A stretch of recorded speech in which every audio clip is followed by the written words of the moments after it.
Il y a des émotions positives et négatives. Le mot émotion veut dire exciter, susciter et montrer. Donc vous pouvez sentir vos émotions monter et commencer à aller dans une certaine direction. Et elles veulent vous voir trottiner derrière elles et faire leur volonté.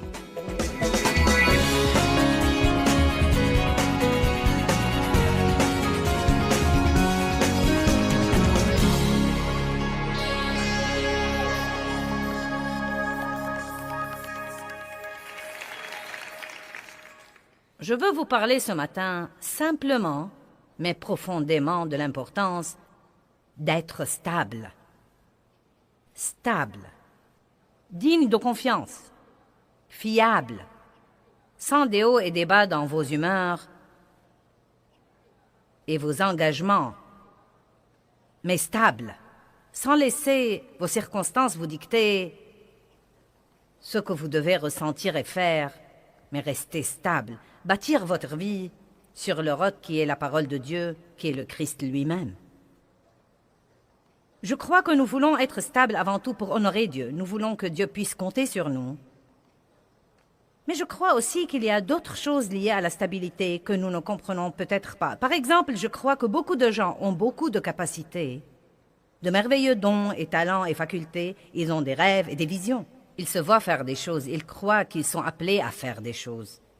Et pourtant, Dieu ne peut pas les leur confier. Maintenant, écoutez-moi. Dieu ne peut pas donner ses capacités, car ces personnes n'ont pas de stabilité. Plus nous sommes stables, plus Dieu peut nous permettre d'utiliser les capacités qu'il nous a données. Vous voyez, quand j'ai commencé mon ministère il y a 30 ans et quelques, je donnais des études de la Bible à la maison, pendant 5 ans à environ 25 ou peut-être 30 personnes les mardis soirs. Et j'avais un appel sur ma vie pour faire ce que je fais maintenant. Mais Dieu ne m'a pas autorisé à l'époque d'utiliser tout le potentiel de cette capacité, car je n'avais pas la maturité spirituelle qui va avec elle. Et vous devez comprendre que vous risquez de faire du mal au même nombre de personnes que vous pouvez aider. C'est très important pour les autres que nous menons, que nous vivions la vie que nous disons que nous représentons.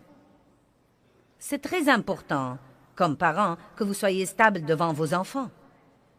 Ils ne doivent pas vous voir malhonnête dans ce que vous dites ou faites. Les enfants voient les trucs. S'ils vous voient prendre un engagement et ne pas le tenir, s'ils vous entendent décrocher le téléphone et demander à quelqu'un, quand vous répondez au téléphone, dis-leur que je ne suis pas là, ils entendent ça, ils le voient. Ils savent quand vous êtes émotif et quand vous êtes radical. Ce n'est pas que nous devons être parfaits devant nos enfants tout le temps, bonté divine. Nous avons tous des sentiments et nous agirons parfois en conséquence. Mais malgré cela, nous devons nous améliorer tout le temps dans la gestion de nos sentiments et nos émotions au lieu de les laisser nous gérer. Non seulement par égard pour les gens qui nous entourent et que nos dons soient libérés, mais encore pour notre propre joie. Je n'aurai pas de joie si je ne peux pas me fier à moi. Je me rappelle ces jours-là où je ne savais jamais comment j'allais être d'un jour à l'autre. Et je n'aimais pas ça, parce que mes circonstances à l'époque me dictaient tout, et c'était une malheureuse façon de vivre. Et c'est tellement malheureux pour les gens qui essayent de vivre avec vous et qui sont liés à vous. Mon père était un homme lunatique, d'humeur très instable, et on ne savait jamais ce qu'il allait faire d'une minute à l'autre. Et tout ce que je me rappelle en grandissant était la peur. Ma mère vivait dans la peur. Et je suis si contente d'avoir épousé un homme vraiment stable. Entre toutes les choses que Dave a apportées dans ma vie, il m'a appris la valeur de la stabilité. Non mais croyez-moi, cet homme est vraiment comme un roc. Je me souviens que j'étais une femme très lunatique à cette époque-là, au tout début de notre mariage. Et Dave me disait, après m'être un peu améliorée, il me disait, je me souviens quand je rentrais au travail le soir, c'est triste, il me disait, je me souviens que je roulais sur l'autoroute et je me disais, comment elle va être ce soir quand j'arriverai? Vous savez, ce n'est pas très amusant de vivre avec quelqu'un comme ça. Vous devez tout d'abord arrêter de trouver des excuses. Je n'y peux rien, je suis une personne émotionnelle.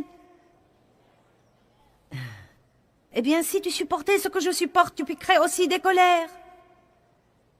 Eh bien, je n'y peux rien, je ne peux vraiment pas me contrôler. Dieu ne nous demande jamais de faire quelque chose que nous ne pouvons pas faire. Mais nous ne ferons rien si on ne voit pas vraiment son importance. Dieu ne nous demande jamais de faire quelque chose que nous ne pouvons pas faire. Mais nous ne ferons rien si on ne voit pas vraiment son importance. Dieu ne nous demande jamais de faire quelque chose que nous ne pouvons pas faire. Mais nous ne ferons rien si on ne voit pas vraiment son importance. Mais nous ne ferons rien si on ne voit pas vraiment son importance. Mais nous ne ferons rien si on ne voit pas vraiment son importance. Mais nous ne ferons rien si on ne voit pas vraiment son importance. Est-ce que quelqu'un se rend vraiment compte de l'importance de devenir des individus vraiment stables? Vous comprenez? Amen. Tant de gens disent qu'ils veulent être promus, mais vous savez, à chaque nouveau niveau, vous allez faire face à un nouveau diable.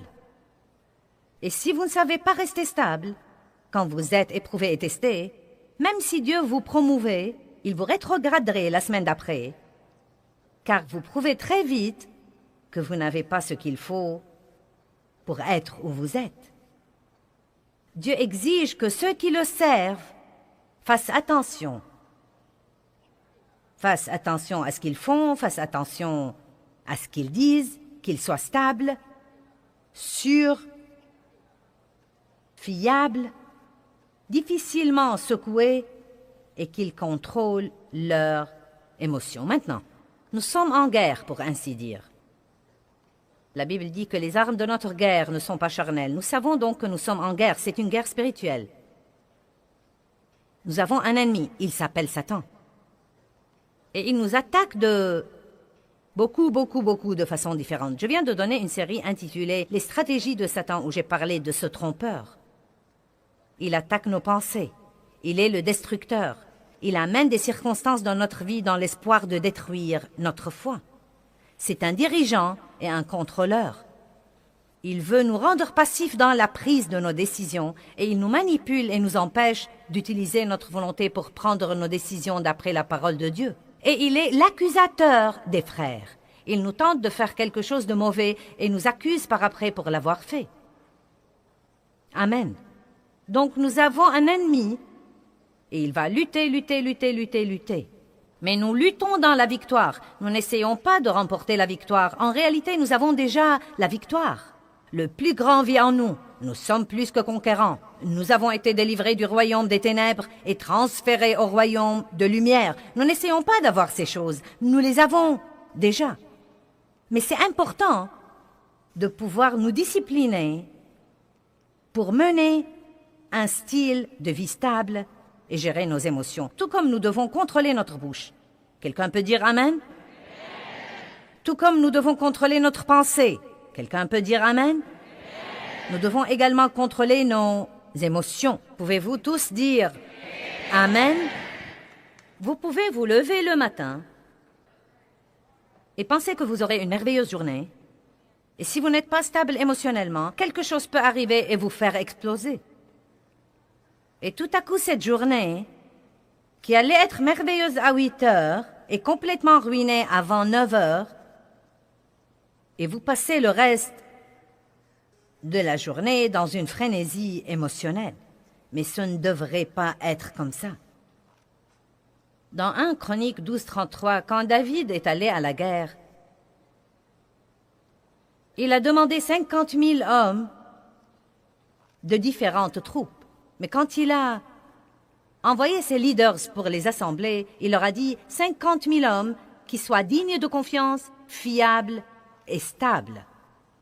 J'aimerais savoir comment il a trouvé ces 50 000 hommes. Je ne sais pas comment on peut en trouver 50 000 aujourd'hui. Mais c'était, à ce qu'il paraît, une chose à laquelle les gens faisaient beaucoup plus attention à l'époque et que nous ne faisons pas aujourd'hui. Beaucoup de valeurs que nous voyons dans la Bible, nous n'y faisons pas assez attention. C'est important de tenir ces engagements. Ne les faites pas et n'y manquez pas sur un coup d'émotion. Vous savez que votre parole est votre honneur. Et si vous dites que vous allez faire quelque chose, vous devez le faire. C'est important que nous ne soyons pas menés par nos émotions. Nous achetons des choses et nous disons des choses sur un coup d'émotion. Nous prenons des engagements et nous manquons à nos engagements sur coup d'émotion. Nous sommes en guerre et les seuls qui vont gagner cette guerre sont ceux qui sont stables. Proverbe 25, verset 28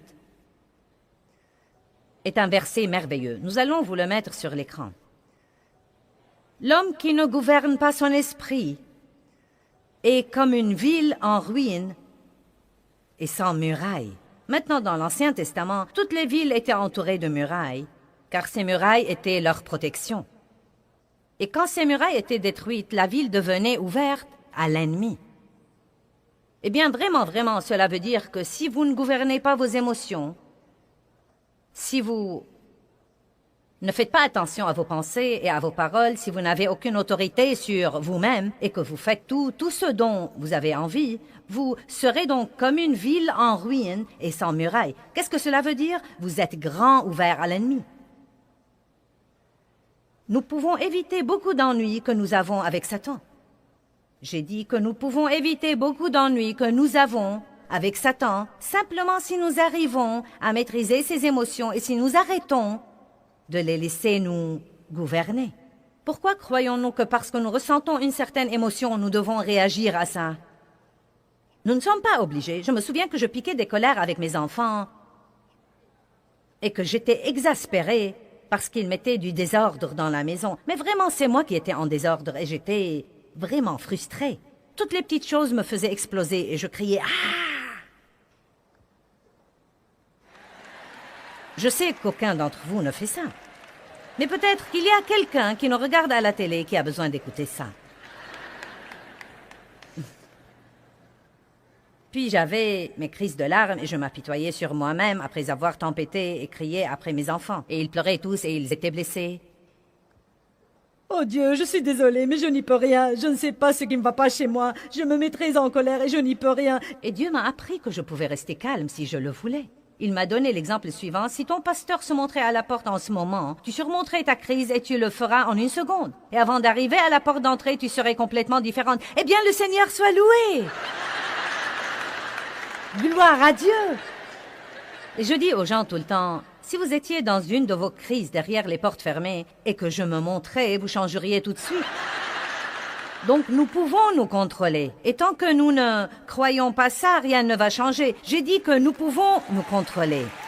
J'ai dit que nous pouvons nous contrôler. Et tant que nous ne croyons pas ça, rien ne va changer. Pourquoi, d'après vous, nous devons nous contrôler devant quelqu'un que nous voulons impressionner? Mais à la maison, derrière les portes fermées, et avec les personnes que nous devons traiter le mieux et nouer les meilleures relations avec, nous agissons comme une personne différente. Parce que nous croyons que ces personnes doivent nous supporter. Vous devez honorer vos familles. Vous devez honorer les personnes envers lesquelles vous êtes engagés. Philippiens 1, 28. Ne vous laissez aucunement, pas un seul instant, effrayer ou intimider en quoi que ce soit par vos ennemis ou adversaires, car une telle constance, cela veut dire stabilité et intrépidité, sera un signe clair et une preuve pour eux, vos ennemis, de leur imminente perdition, mais un signe sûr et une preuve de votre délivrance et salut, et cela de la part de Dieu. Donc il y a 2 forces différentes qui nous observent. Le diable nous observe et Dieu nous observe. Et quand nous faisons face à une circonstance, nous avons un choix à faire, soit nous mettre en colère, soit rester en paix. Les 2 côtés observent. Ce passage dit que si nous restons en paix, le diable saura que ses jours sont pratiquement finis. Vous voyez, il vous provoque pour vous exaspérer, mais s'il ne peut pas vous exaspérer, il ira déranger quelqu'un d'autre qu'il pourra exaspérer. Donc l'ennemi vous observe, et quand vous êtes constant et intrépide, c'est un signe clair pour lui de sa destruction imminente. Mais cela dit aussi à Dieu. Il dit à Dieu que vous vous fiez à lui. Nous avons beau dire que nous nous fions à Dieu, mais si nous sommes exaspérés tout le temps, c'est que nous ne nous fions pas à Dieu. Mais quand il voit que nous nous fions à lui, c'est un signe clair pour lui que c'est l'heure de notre délivrance. Regardons le verset 29. Philippiens 1, 29. Parce qu'à vous le privilège a été donné par rapport à Christ, non seulement de croire en lui, d'adhérer à lui, de compter sur lui, de vous fier à lui, mais encore de souffrir pour lui. Oh là, oh là, oh là, oh là, attends une minute, Sir Joyce. Non, je ne veux pas parler de ce mot souffrance. Bien des fois, je ne lis que Philippiens 1, 28 quand je prêche ceci, et Dave me dit toujours par après, tu aurais dû lire le verset 29 aussi. Donc je ne veux pas entendre une réprimande quand je finis. Donc j'ai lu le verset 29. Et voilà l'essentiel. Si nous restons stables, c'est vraiment la vérité. Si nous restons stables, en attendant notre délivrance, notre chair va souffrir parce Parce qu'il y a une partie de nous qui veut vraiment faire quelque chose. Nous voulons dire quelque chose. Nous voulons avoir cette petite crise de colère. Nous voulons que les autres sachent que nous n'allons pas supporter ça. Et tant que vous vous occupez de vous-même, Dieu reculera et dira « Fais-moi savoir quand tu auras fini. » Mais si nous pouvons rester en paix et dire « Dieu, je crois que tu travailles en ce moment. Bien que je ne vois pas encore un changement, je crois que tu travailles. » Vous avez le privilège non seulement de croire en Christ, mais encore d'endurer un peu de souffrance en attendant sa délivrance, car c'est ces moments difficiles qui nous font grandir spirituellement. Le jour où vous restez ferme et vous restez stable, bien que vous n'ayez pas eu votre exaucement, vous grandissez spirituellement en ce jour-là. Amen. Je sais que nous voulons notre exaucement, mais sachez que vous croissez dans les moments difficiles et non pas dans les moments faciles. Dans les bons moments, vous jouissez de la croissance acquise dans les moments difficiles. Il y a des émotions positives et négatives. Le mot émotion veut dire exciter, susciter et se montrer. Donc vous pouvez sentir vos émotions monter et commencer à aller dans une certaine direction. Et elles veulent vous voir trottiner derrière elles et faire leur volonté. Vous pouvez apprendre à reconnaître ces émotions. Et quand elles commencent à monter, vous pouvez littéralement leur dire non et les réprimer. Vous allez sûrement les ressentir, mais vous ne devez pas du tout leur obéir. Est-ce que quelqu'un croit-il ce que je dis? La colère est une des émotions négatives les plus fortes. Nous sommes d'accord là-dessus. La colère est une émotion négative très forte. Et vous pouvez avoir 50 occasions par semaine pour être offensé et vous mettre en colère. Mais il ne faut pas rester comme ça. Vous pouvez soit vous offenser, soit non. L'excitation est une des émotions positives. Nous aimons tous être excités. Il n'y a pas de mal à être excité, mais il y a une chose à laquelle vous n'avez peut-être jamais pensé. L'excitation extrême.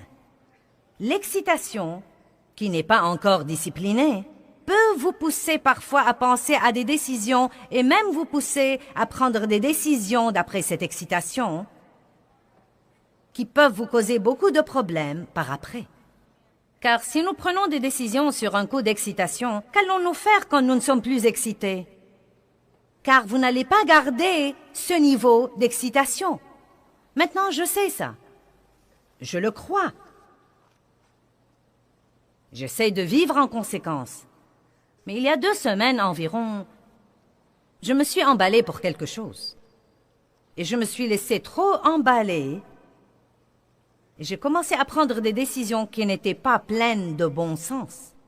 Et la chose que je faisais était une bonne chose et c'était une chose de Dieu. J'essayais d'aider quelqu'un.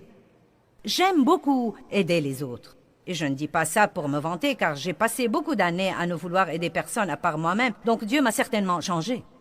Et je peux dire qu'une de mes plus grandes joies vient d'aider les autres. Je m'en réjouis vraiment, je m'en réjouis. Je me sens tout excitée quand je peux rendre quelqu'un heureux. Je me réjouis quand je peux mettre un sourire sur les lèvres de quelqu'un. J'aime faire que les choses se produisent pour les gens qui les veulent et qui n'ont peut-être aucun moyen de les avoir, à moins que quelqu'un d'autre ne les aide. J'aime permettre à Dieu de rendre les gens heureux à travers moi. Et je sais que beaucoup d'entre vous aiment ça aussi. C'est une chose merveilleuse. Donc, j'aime aider les gens et cette personne que j'essayais d'aider était quelqu'un que j'aime vraiment de toute façon. C'est un de mes 4 enfants et donc j'ai vraiment exagéré. Et donc, j'étais toute excitée au sujet de l'aider. Non, mais je passais tout mon temps à élaborer cette chose et à faire tout mon possible pour qu'elle se produise d'une façon ou d'une autre. En un mot, l'essentiel, c'est que je ne prenais pas le repos qu'il me fallait. Je fonctionnais à un niveau émotionnel tellement haut pendant tant de jours que j'ai senti que j'appuyais à fond sur l'accélérateur. Et quand je m'allongeais la nuit pour dormir, je ne pouvais pas dormir. J'ai donc passé plusieurs nuits de 5 ou 6 heures de sommeil et ça ne marche vraiment pas pour moi. Non, mais j'ai appris il y a 4 ou 5 ans environ, quand j'ai commencé à vieillir de quelques années, je ne suis pas vieille dans mon cœur, mais je prends tout simplement de l'âge. Je ne suis pas vieille, mais j'ajoute des années à ma vie. Et je me suis rendu compte que je devais faire les choses différemment si je voulais vraiment faire ce que je fais. Car quand je travaille très dur. Dieu me donne la grâce de faire ça. Je crois personnellement que Dieu nous couvre quand nous travaillons pour faire sa volonté. Mais je ne crois pas qu'il nous couvre quand nous faisons quelque chose d'insensé. Donc je le sais de Dieu. Dieu m'a donné un plan pour ma vie et ma santé. Je sais que je dois faire de l'exercice et je dois manger comme il faut. Je sais que je dois boire beaucoup d'eau. Je sais que j'ai besoin de beaucoup de repos. Et je sais que je dois rester équilibré en travaillant et aussi en m'amusant. Et je sais que chaque fois que je ne fais pas ça, j'ouvre une porte au diable. La Bible dit dans 1 Pierre 5, « Soyez bien équilibrés, car votre adversaire le diable rôde comme un lion rugissant, avec une faim féroce, cherchant qui il saisira et dévorera. » Donc quand nous perdons cet équilibre, nous ouvrons une porte à l'ennemi. Le point essentiel, c'est que même si vous faites une bonne chose, si vous la faites sur un coup d'émotion, vous pouvez toujours vous attirer des ennuis. Est-ce que quelqu'un comprend ce que je dis? Donc, ce n'est pas seulement les mauvaises émotions qui peuvent nous attirer des ennuis, mais aussi les bonnes émotions non contrôlées peuvent nous attirer des ennuis. Eh bien, Pierre était un homme facilement secoué. Et pourtant, Dieu a fini par utiliser Pierre d'une façon puissante. Donc, la bonne nouvelle, c'est que, alléluia, nous pouvons changer. N'est-ce pas une bonne nouvelle? Donc, même si vous avez tendance à avoir beaucoup d'émotions, si vous avez tendance à avoir beaucoup de hauts et de bas, si vous avez beaucoup de mauvaises habitudes sur ce plan, si vous avez laissé vos émotions vous gouverner et vous contrôler, aujourd'hui est le jour de prise de décision. Aujourd'hui est le jour où vous pouvez décider. Je me fiche pas mal du temps que ça prendra. Je vais être une personne vraiment stable, digne de confiance, fiable, engagée. Je ne vais pas laisser mes émotions et mes sentiments me gérer. Je vais moi-même les gérer. Regardons Matthieu 16, à partir du verset 13. Jésus étant arrivé dans le territoire de Césarée de Philippe, demanda à ses disciples, « Qui dit-on que je suis moi, le Fils de l'homme » Ils répondirent, « Eh bien, les uns disent que tu es Jean-Baptiste, les autres Élie, les autres Jérémie, ou l'un des prophètes. » Et vous, leur dit-il, qui dites-vous que je suis? Et Pierre répondit, tu es le Christ, le Fils du Dieu vivant. Jésus, reprenant la parole, lui dit, tu es béni, heureux et envié, Simon, fils de Jonas, car ce ne sont pas la chair et le sang, les hommes, qui t'ont révélé cela, mais c'est mon Père qui est dans les cieux. En ce moment, Pierre parlait d'une révélation de cœur que Dieu lui avait donnée. Tu es le Christ, le Fils du Dieu vivant. Je crois que tu es qui tu dis que tu es. Maintenant, mettons le verset suivant là-haut. Et moi, je te dis que tu es Pierre. En grec, Pétros veut dire un grand roc, et que sur cette pierre, en grec, Petra, un roc énorme comme Gibraltar, je bâtirai mon église et que les portes de l'enfer ne prévaudront point contre elle. Or, Jésus est le roc. Et comme croyant en lui, nous devenons des pièces de ce roc. Et je crois qu'il y a un tel message ici parce qu'il dit, Pierre, cette chose qui t'a été révélée sur mon identité, si tu la maintiens, tu te fieras à moi. À ce moment-là, Pierre sera évidemment comme un roc. Il ne sera pas facilement déplacé et secoué. Car quand nous croyons vraiment à Dieu et que nous croyons qu'il est avec nous et que nous croyons vraiment qu'il peut tout faire et que nous croyons qu'il nous aime vraiment, si nous croyons vraiment la parole de Dieu, quelle que soit la circonstance qui vient contre nous, nous serons sûrement comme un roc car nous saurons que c'est Dieu qui commande. Et comme Pierre, nous pouvons reconnaître ça dans l'Église et applaudir. Pierre fonctionnait d'après une révélation. Tu es le Christ, le Fils du Dieu vivant. Et je peux prêcher ceci aujourd'hui de tout mon cœur et vous serez tous d'accord et vous direz Amen, Amen, oui, oui, Dieu peut tout faire. Mais en face d'une difficulté, la situation sera un peu différente.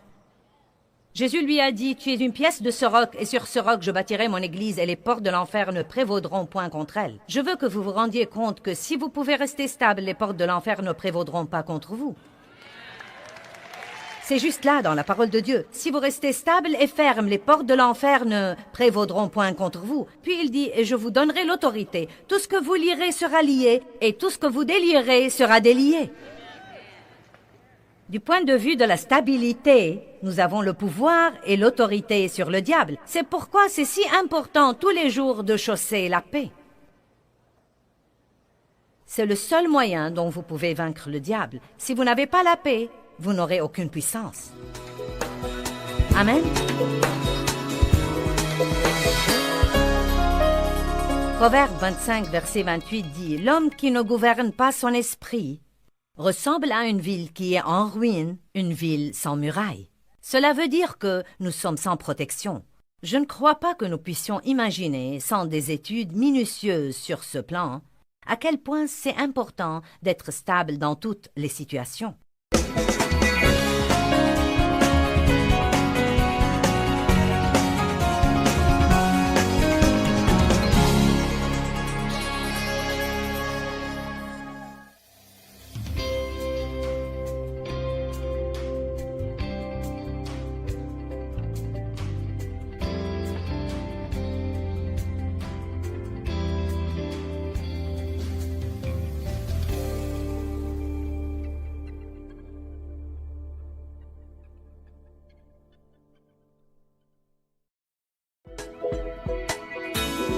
Je dois vous faire bien comprendre l'importance d'être décidé à être libre, car si vous ne prenez pas cette décision, vous ne le serez jamais.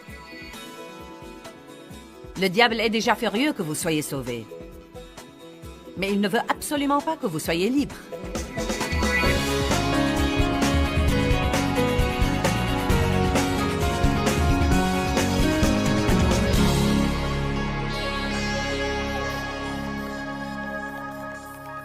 Donc, je veux vous encourager ce matin à ne pas relâcher vos efforts pour vous débarrasser de vos bagages. En d'autres termes, vous devez prendre la décision d'avoir ce que Jésus est mort sur la croix pour que vous ayez.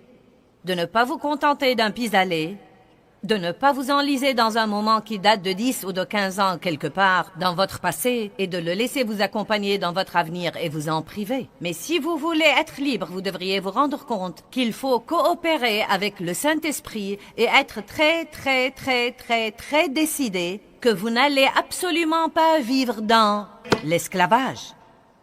Combien d'entre vous sont bien décidés à ne pas vivre dans l'esclavage? Vous ne m'avez pas l'air très décidé.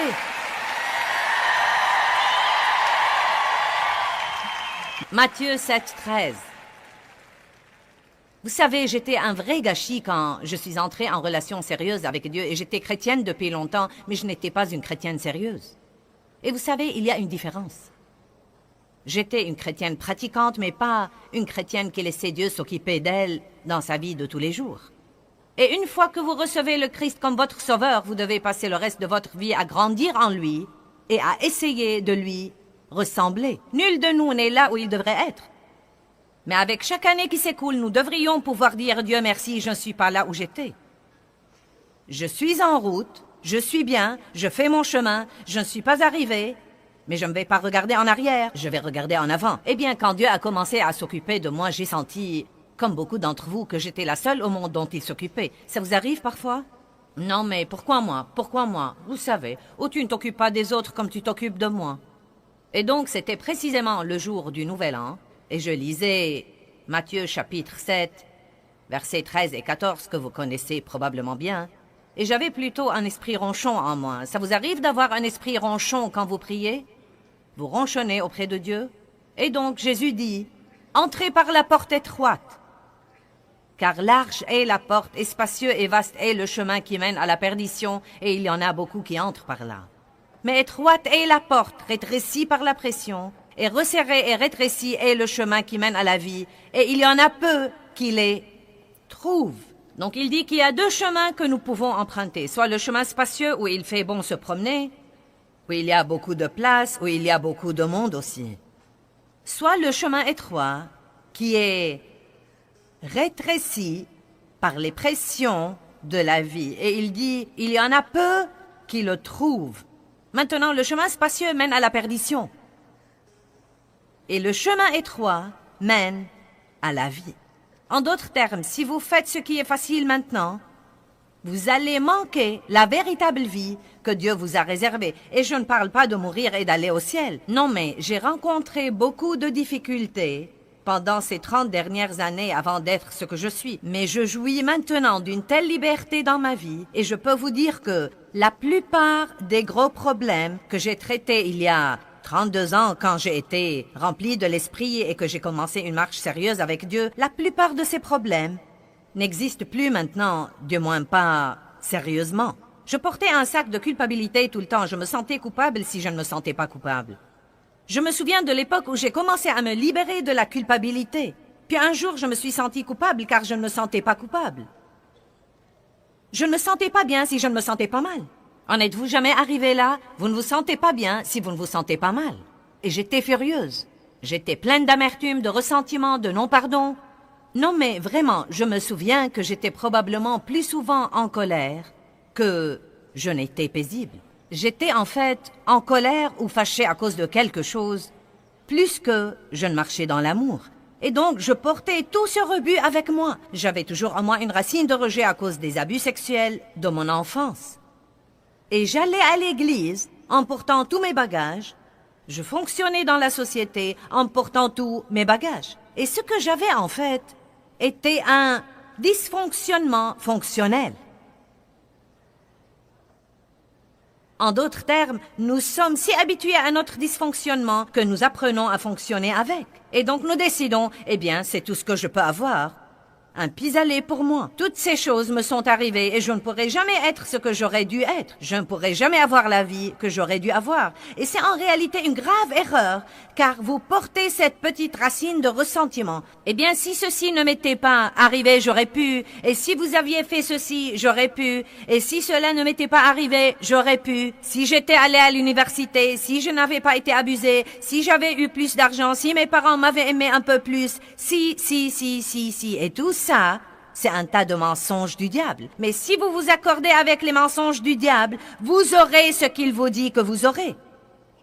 La Bible dit que si deux s'accordent sur la terre, vous pouvez vous accorder avec le diable et avoir ce qu'il dit que vous aurez. Je pense que beaucoup d'entre vous aujourd'hui ont conclu des accords avec l'ennemi, même sans s'en rendre compte de la chose. Et nous allons briser le pouvoir de ces accords et vous allez vous accorder avec Dieu et changer votre confession pour pouvoir commencer à voir ce que Jésus est mort pour que vous ayez.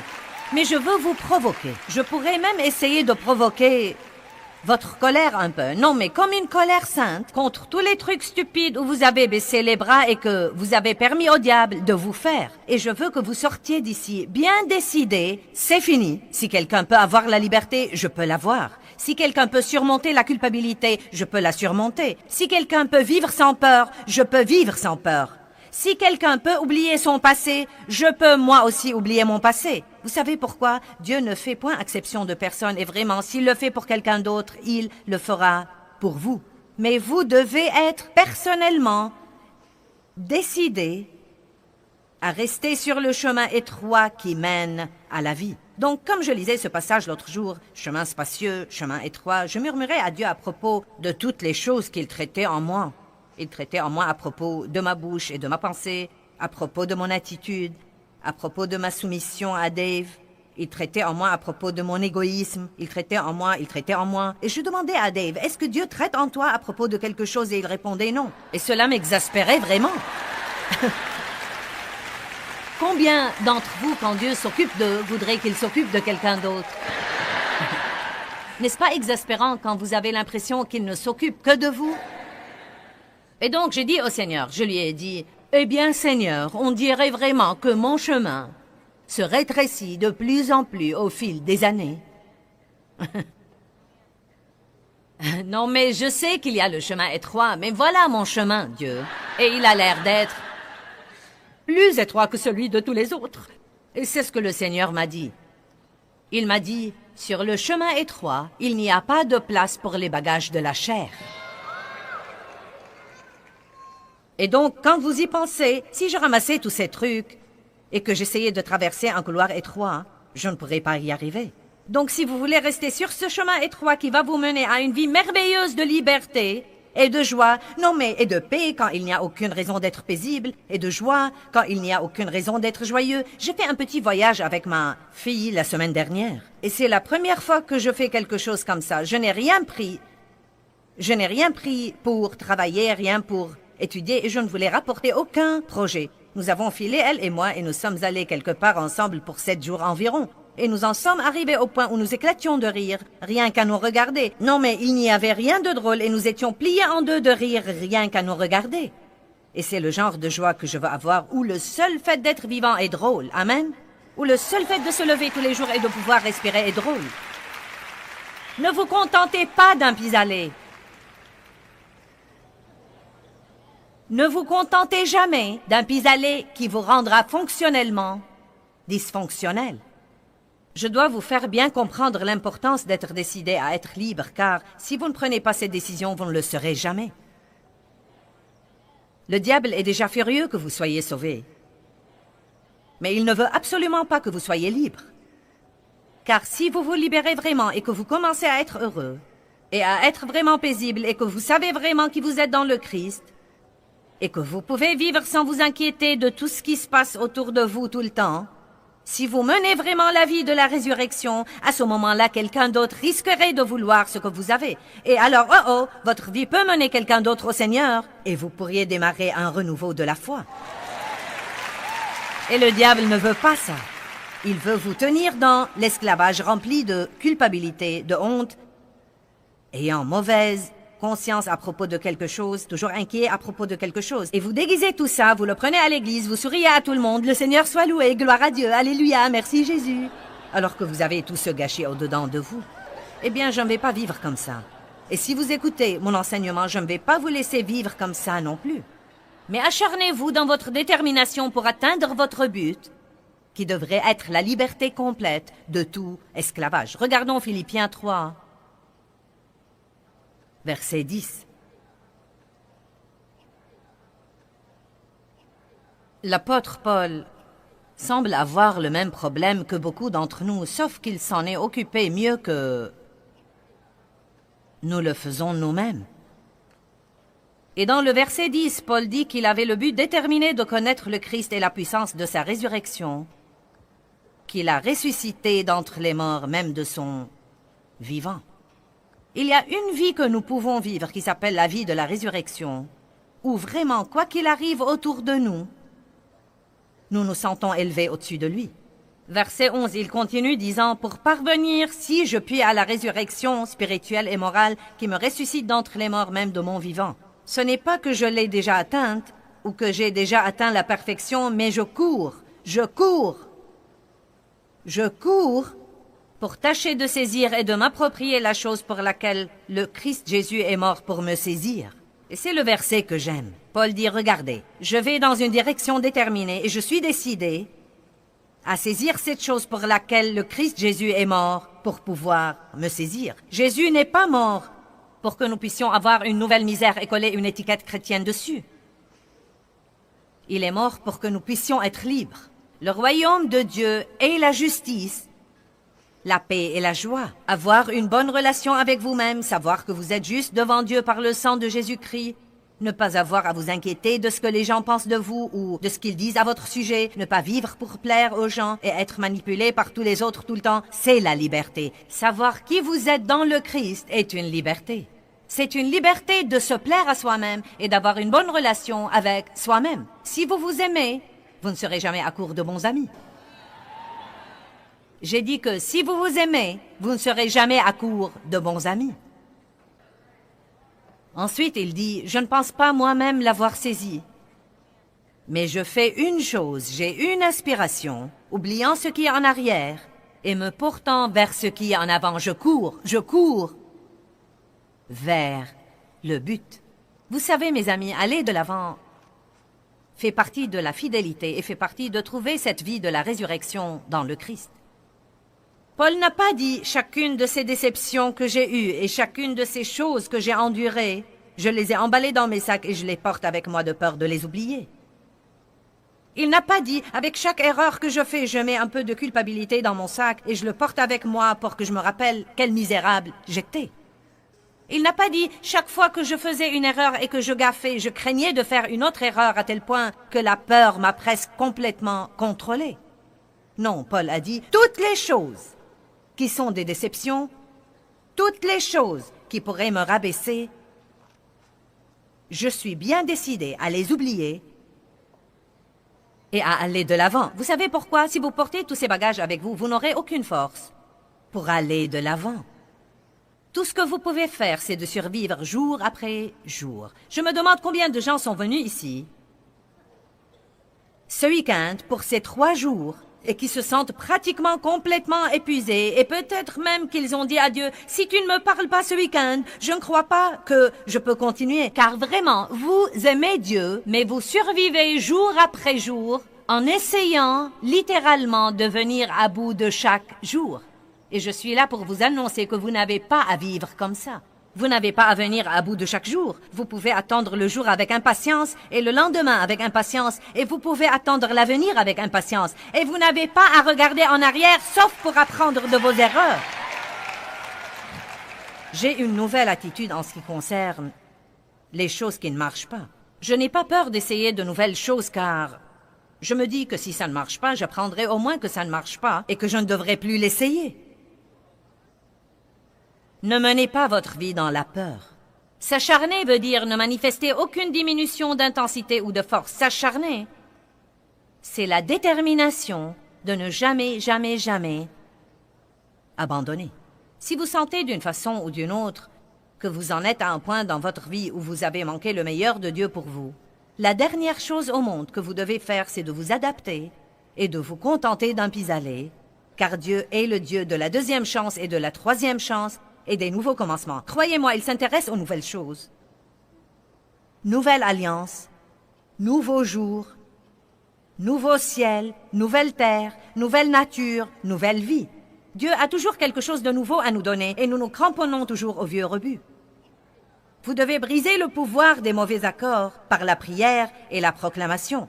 Je veux que vous commenciez à vous rendre compte que tout est disponible pour vous dans le Christ et à quel point l'ennemi vous a menti. Et je veux que vous commenciez à dire à haute voix, « Je brise le pouvoir de ces mensonges. Je ne m'accorde plus avec toi, diable, comme quoi j'aurai un pis-aller. Je ne m'accorde plus avec toi comme quoi je n'aurai jamais assez d'argent. Je ne m'accorde plus avec toi comme quoi je perdrai mes enfants au profit du monde. Je ne m'accorde plus avec toi, je brise le pouvoir de mes accords avec toi. Et je déclare que Dieu est avec moi et qu'il travaille dans ma vie. Et je déclare que j'aurai le meilleur que Dieu a à offrir dans la vie. Si quelqu'un d'autre peut l'avoir, je pourrai l'avoir. Vous savez, David était roi, psalmiste et roi. Un homme dont la Bible dit qu'il était selon le cœur de Dieu. Et pourtant, il a commis un terrible péché. Il a commis l'adultère avec Bathsheba et elle est tombée enceinte, puis il a tué son mari afin de dissimuler son péché et son crime. Et ça allait de mal en pis. Et en fait, il a ignoré cette situation pendant toute une année. Je ne peux même pas imaginer les bagages lourds qu'il portait constamment au-dedans de lui-même. Mais je veux vous lire du psaume 51:10 et je veux vous montrer ce que David a dit à propos de son esprit après sa repentance. Il y a un esprit droit que nous pouvons avoir et il y a un esprit mauvais que nous pouvons avoir. Et je veux m'assurer que nous vivions avec un esprit droit.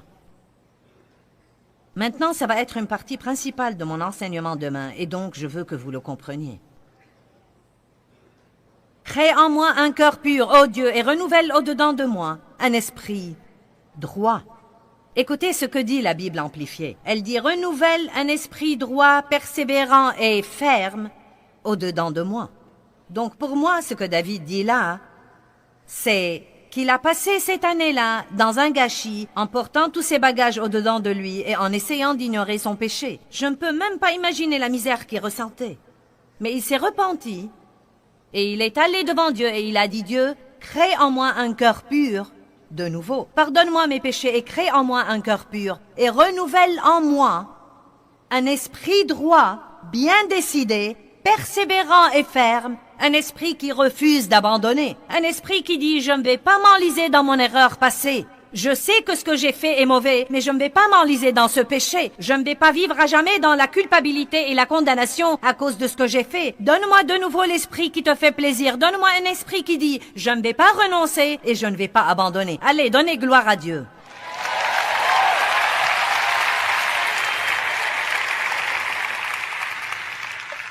Maintenant, je veux que vous m'écoutiez. Il n'y a pas une seule chose que je puisse faire pour vous aider.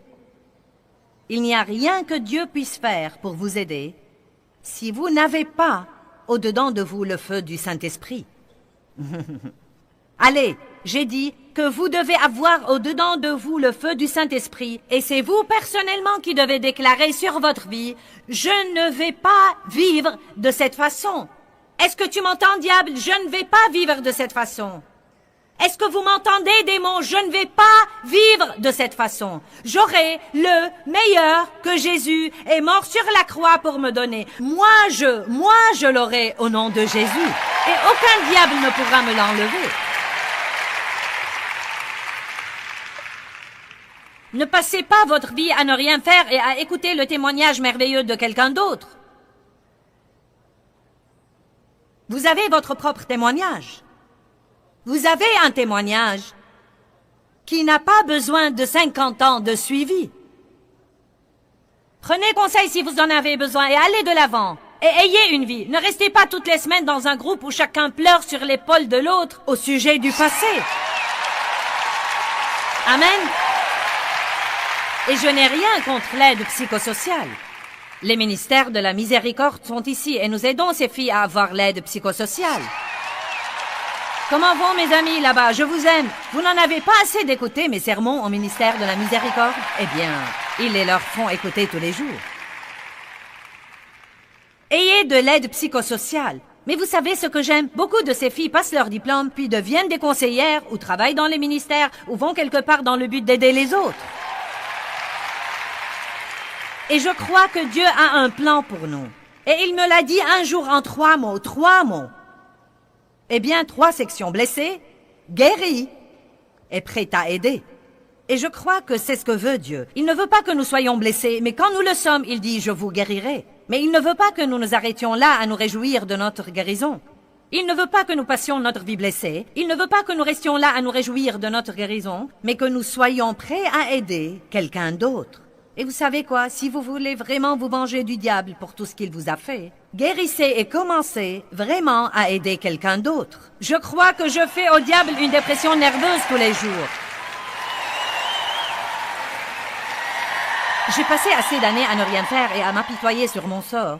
J'étais dans l'abîme et j'étais pitoyable. Eh bien, si seulement je n'avais pas été abusée, si mes parents m'avaient traité mieux, et si j'avais pu aller à l'université, et je ne me suis jamais amusée quand je grandissais, Et vous m'avez déjà sûrement entendu le dire si vous m'écoutez beaucoup. Je m'apitoyais tout le temps sur moi-même. Je m'apitoyais sur mon sort. Et c'est la plus grande perte de temps et la plus grande perte d'énergie que de rester là et de s'apitoyer sur son sort. C'est comme de l'idolâtrie. Car tout ce que vous faites, c'est de vous replier sur vous-même. Et moi alors, et moi alors, et moi alors, et moi alors, et moi alors, et moi alors, et moi alors. Ce n'est pas la façon de vivre que Dieu veut pour nous. Et il m'a dit un jour, tu peux être soit pitoyable, soit tu peux être puissante, mais tu ne peux pas être les deux. Choisis donc laquelle des deux tu veux être. Et moi, je vous le dis aujourd'hui, vous pouvez être soit pitoyable, soit puissant, mais vous ne pouvez pas être les deux à la fois. Donc choisissez si vous êtes prêts à vaincre la colère. Eh bien, c'est trop dur, vraiment, c'est trop dur. Je ne veux pas entendre ça. Rien de ce que Dieu nous dit de faire n'est trop dur. Écoutez, vous pouvez faire tout ce que Dieu vous dit de faire. Et il ne nous aurait pas dit, je ne sais combien de centaines de fois de différentes façons dans la Bible, de pardonner et de vivre sans amertume et sans ressentiment et sans offense et sans colère. Il ne nous l'aurait pas dit si nous ne pouvions pas le faire. Vous pouvez faire tout ce que vous devez faire par le Christ qui vous fortifie. Mais ça ne va pas se produire juste parce que vous le souhaitez. Ça ne va pas se produire juste parce que vous achetez une bande et que vous soulignez votre Bible. Il faut que vous mettiez tous les principes en pratique dans votre vie. Vous devez avoir au-dedans de vous le feu du Saint-Esprit. Et vous devez dire « Je n'abandonnerai jamais, quoi qu'il arrive ». Mon feu ne va pas vous libérer. Vous devez avoir au-dedans de vous le feu du Saint-Esprit. Ça me surprend toujours de voir les gens qui sont détruits par les choses qui leur arrivent. Et les gens qui les surmontent et vont de l'avant et ont une merveilleuse vie et aident toutes sortes de gens. Je veux vous dire aujourd'hui, lequel de ces gens voulez-vous être? Lequel de ces gens voulez-vous être? Voulez-vous rester là à ne rien faire? Et vous enlisez